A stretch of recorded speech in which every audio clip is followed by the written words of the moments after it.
Hello everybody. Well, I'm outside today and as you can see, it's not too windy, which is key. It's not too cold and it's definitely not rainy. So today I'm going to pull out the fleece that came from my brother's farm again. This is the Cheviot fleece. And I'm going to skirt it a little bit better because I really do want to be able to spin it straight from the grease and without getting the VM out because it's really pretty clean. If I can get it skirted well enough, then I'll be able to spin it straight into a big chunky single and make another rug out of it, and I'd like to do that. I want to intersperse some other fleece, probably some of the, was it Shetland that I got from the Barnyard Farm that is a beautiful dark brown and give some different colors in there. So I'll probably do some of it too, but I'm mostly going to use the Cheviot. So let's look and see how it's faring. Now I'll remind you that this is not a very long staple, but lovely and clean, and it will come out pure white again. But it does have some ugly parts like this. This is the stuff that I'm going to take out. And I've got a bucket here to put that in. Just anything that I know I don't want to put through my spinning wheel, okay? Because I'm not going to clean this. I mean, if some of the big VM falls out while we're here, that's great. But I'm going to put this right through my spinning wheel. So I'm going to spread this out to see, here's some, yeah. I'm going to spread this out and see if there's some big spots I can just remove because I know I'm not going to use it. I'll also be pulling out little chunks like this that clearly are very short. They might be second cuts, but some of this is really not quite worth spinning.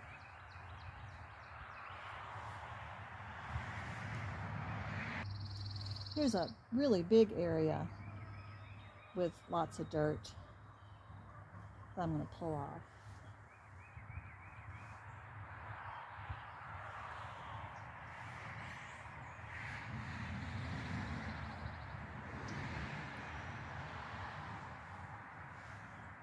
Now some of this I may clean later and use it for finer spinning if I clean it before I spin it.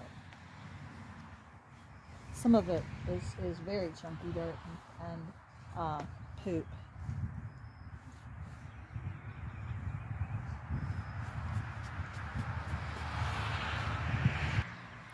Now down here I've taken off all the really dirty parts.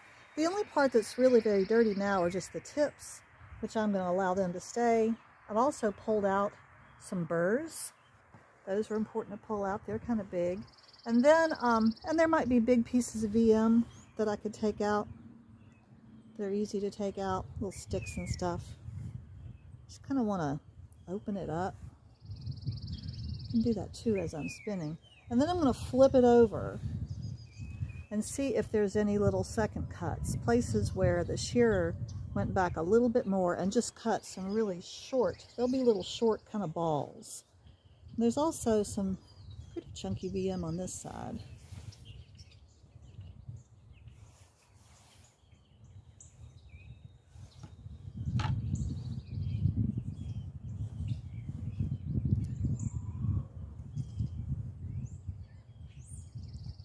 There's a second cut, okay.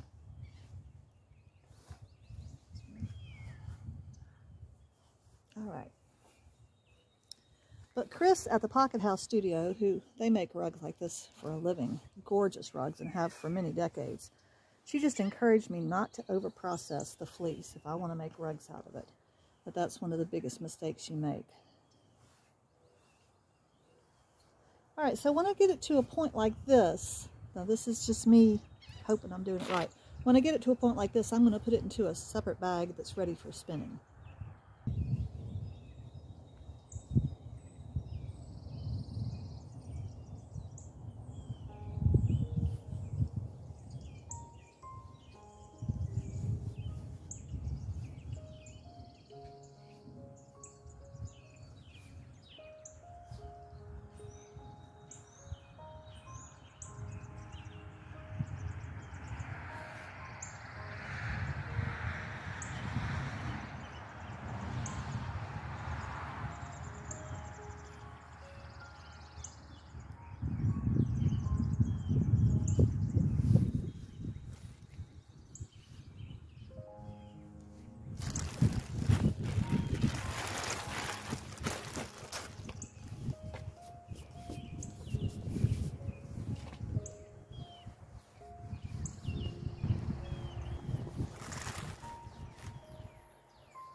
I must say, this is a very pleasant thing to do on a gorgeous day. It's just perfect out here. This is very, very relaxing. If you do spin and you've never really thought about going to the bother of getting a fleece and working with it, I put it off for a long time. Especially, I really put off getting wool with the lanolin. I just thought it would be a pain. And I've discovered that I really enjoy it. I find it just as calming and peaceful as spinning is to me. But spinning can be a little hard on the body sometimes. It can be hard on your back. And this is a nice, let's see, there's a second cut. Have to be on the lookout for those little floofy things. The nice thing is in a rug, it's not the end of the world if you get some VM in there, if you get a second cut in there. It is, after all, something that's supposed to go underfoot. Some of the staple length on here is a decent length, you know, 3 inches maybe, but some of it is quite short. We will see how that spins up. But compared to some other fleeces that I have seen, and I'm not greatly experienced, compared to some others, this is really quite clean.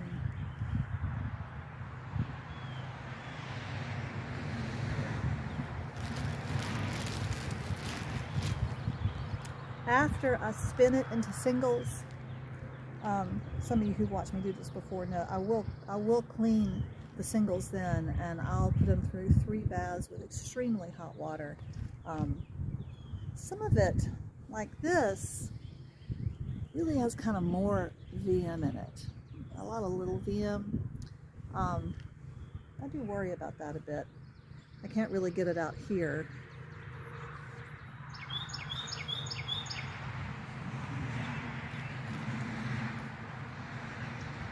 And I'm a little worried that I won't be able to get it out after it's spun, although it will be a chunky, big spin. It's not going to be some tight, ropey spin.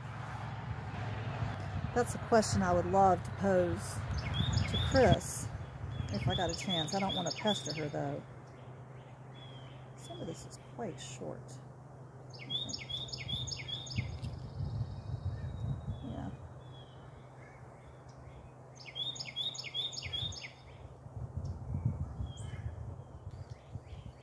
It has a very golden look now. It's kind of interesting to realize that it's not dirt in there that makes that yellow goldy. It's the lanolin, because I know from spinning this, from cleaning it, that it will turn pure white. It's just very interesting what lanolin does. See, this is a burr. See the burr?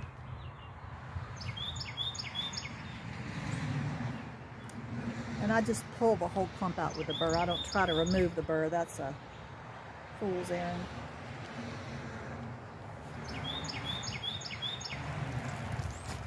Now that's a good bit of fleece that I've now skirted out and picked out. I may do a little bit more. I see some really nice looking coming, but this is probably enough for a rug, especially combined with some dark. And I don't want to overdo it today. So I'll finish up and then we'll go inside.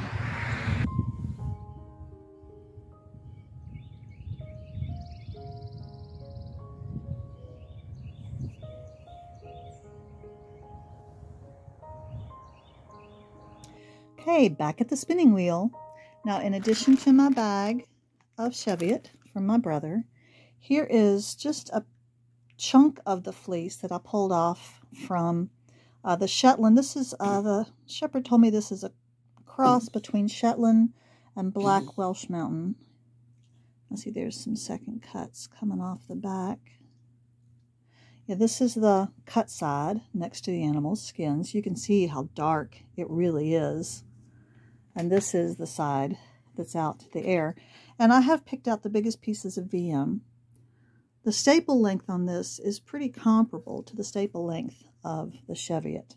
So it shouldn't be a challenge to, I mean, I don't know if it would be anyway, but the other Shetland is like a 7-inch staple length, and it'll be quite longer than the Cheviot. But of course, it's too close to the same color. So I'm going to just kind of mix this in as I go.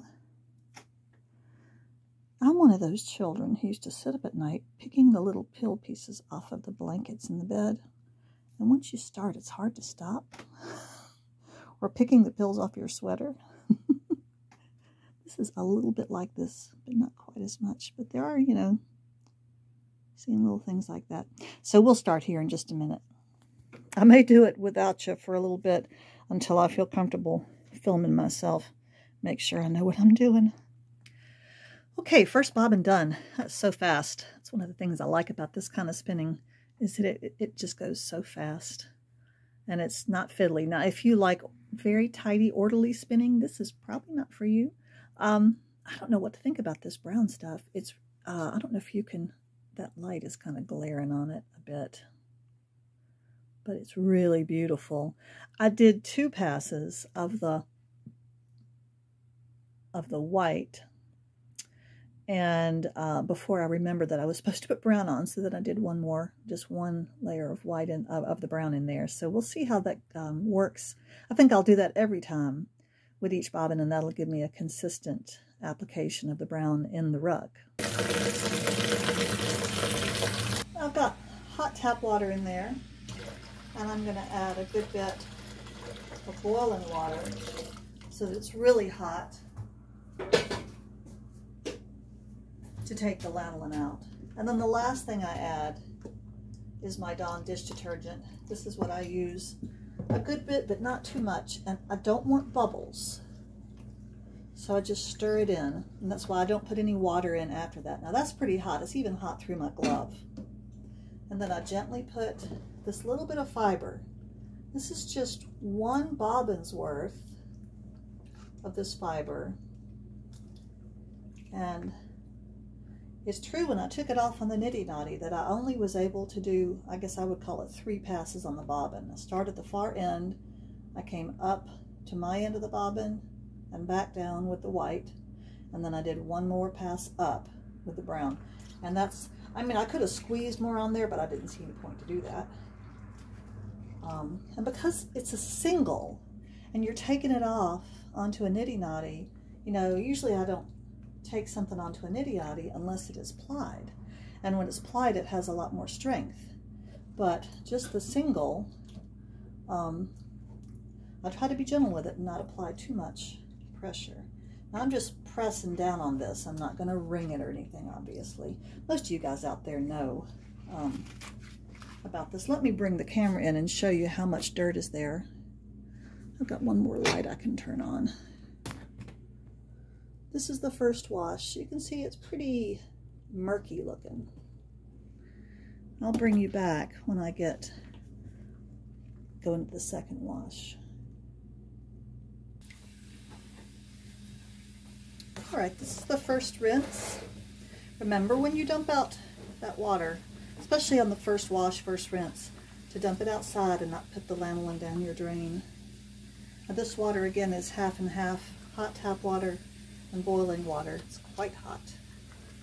Already the fleece is much cleaner, so the dirt's coming out. And some of the VM will as well, if it's not bound up in the twist.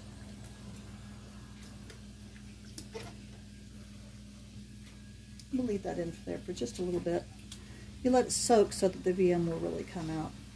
Now if this felts, it's not a big deal, as long as the strands don't felt to each other. But if it felts within a strand, it's not a big deal since it's going to be in a rug.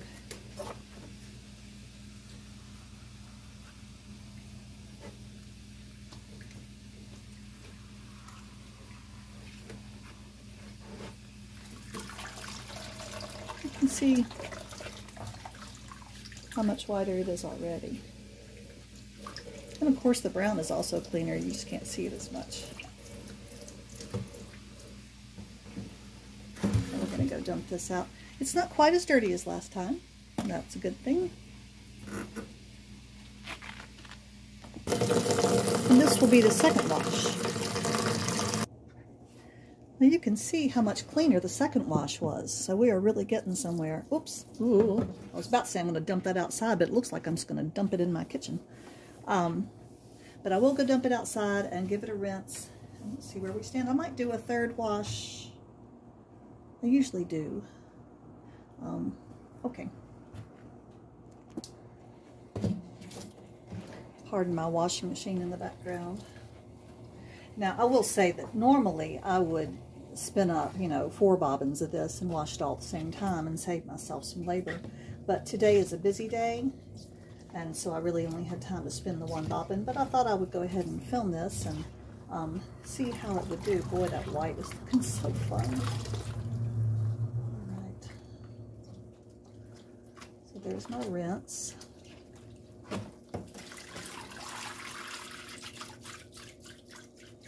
Now, I'm pretty sure that the lanolin is out of that now. Oh, yeah. You can tell there's just no yellow or beige to it. So, but there is a little VM in there, interestingly. So I'm glad to know that some of that is still coming out. And I'll do one more little wash. And since I'm not really working on lanolin at this point, it's not as important for it to be blisteringly hot, which is nice.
I'm now on my 4th bobbin of this Cheviot kind of mix for this rug, and I thought I'd better bring you in and show you the spinning of it before I get done with this.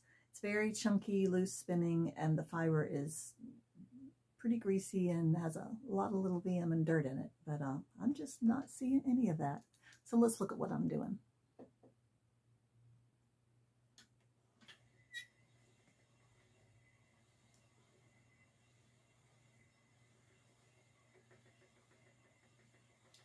And sometimes it gets too chunky to go through there, and you have to help it a bit.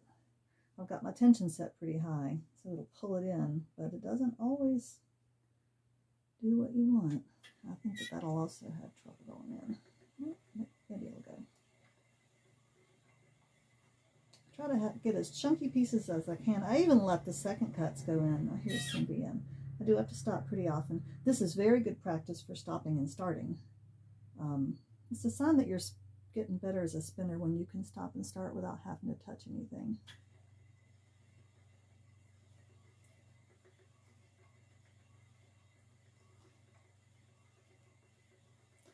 I do try to pull the locks sideways, like I line them up like this and open them up before they go in. So you can see when it starts looking like a jump rope that it's not feeding in well. And sometimes it's the twist that gets caught in here, and then I pull it back and run the twist out a bit. I will say about this new orifice ring, I think that the drawback of it is that, although this is also, no, it's not true of the original orifice, that it really is facing the wrong way. You need an orifice opening that is this way, because I think that the reason it's getting caught is because it's facing this way and the ring is this way, and it just gets bent around it. I don't have any trouble with it when I'm spinning a normal size yarn, even a chunky, you know, like a worsted weight, but or plying a 2-ply. But of course, with that, I could just use the original orifice. So I'm not sure. I think that the jury is still out. on this orifice ring. I'm not sure that it works as well for this as I was hoping it would, because I have to stop quite often to free it up down there, and I do think that it is that ring. You can hear the tension squeaking. Sorry about that. Now I'm about to switch to the brown. See how I'm just kind of opening that up? And I have just absolutely no interest in making the fibers go in one direction at all. Okay, so we're going to stop there. Now you can see, maybe you can't see, how full this bobbin is. There's room for like another pass there of the brown. And I'm going to go get that, and then we'll finish off, and I'll do 2 of these today, hopefully, and we'll wash that up, and then we'll have 5. Maybe it's enough for a rug. I don't know. Now, I literally did just go grab this out of the bag that the shepherd gave me. I love this fleece. I did try to grab some kind of from the middle of the fleece where the locks are longer, because around the edges they were way too short to spin. I'm going to sit here for a few minutes and put this in my lap and pick out the larger VM.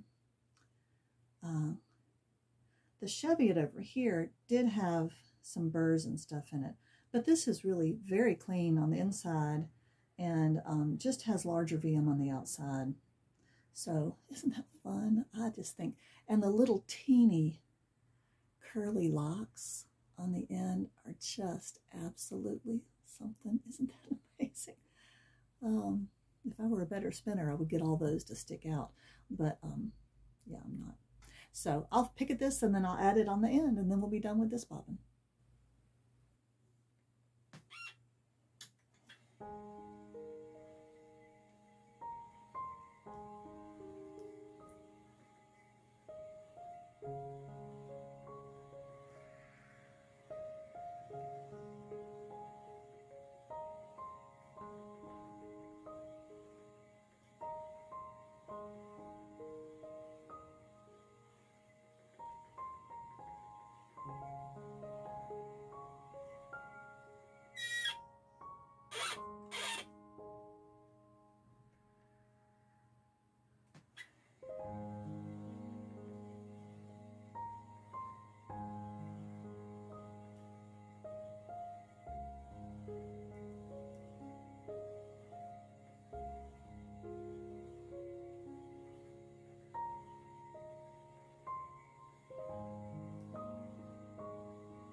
That is quite challenging spinning. It makes it seem like it's a little tough on my wheel. I don't know, it seems to perform fine after I've done all that squeaking. Kept on checking my tension to make sure that it wasn't loose, and it was fine. It's just really heavy yarn to put on there. I'm very glad I don't have to ply it. Once I spin it, I'm done, and I can move on to the next bobbin. So that's how the brown goes on. And if you're wondering why I kept going, it's because I knew how much brown I wanted on that bobbin in proportion to how much white I already had. I don't want just to have a little bit. I want to have enough. So we'll see how it comes out in the rug though. Now, both of those are heavy in lanolin, and it's kind of a sticky experience spinning that. And I really think the lanolin might help the fibers to stick together and not separate. They really never separate at all. There's not any risk of that. So I don't mind spinning it. I don't mind the smell. It's kind of farmy to me in a nice way. So now we will keep on going. Remember, it takes a double strand of that, not plied together, but just a double strand when I weave it into a rug. So I'm going to need a good bit of these singles. So we're part way there.